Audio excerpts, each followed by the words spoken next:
রান্না করবো, দেখেন মটরশুঁটি দিয়ে আলু আর গাজরের ভাজি। কড়াই তেল দিয়ে দিয়েছি, গরম হয়ে গেছে। এখন পেঁয়াজ, রসুন আর মরিচ দিয়ে দিলাম।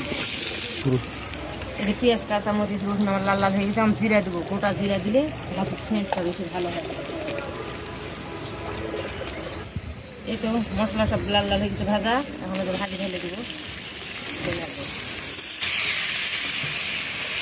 এখন আমি ভাজি খেলে গুঁড়া মশলা দেবো। এখন আমি গুঁড়া মশলা দেবো, হলুদের গুঁড়া, মরিচের গুঁড়া, ধনিয়ার গুঁড়া, অল্প পরিমাণে জিরার গুঁড়া আর লবণ। এই তো ভাজি আমার নাড়া হয়ে গেল মশলা দিয়ে।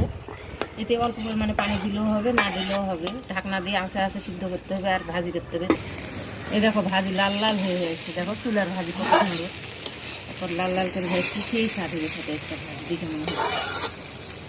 একটু পরে না এর দেখো হয়ে গেল আমার গাজর, মটরশুঁটি আর আলু দিয়ে একটা ভাজি।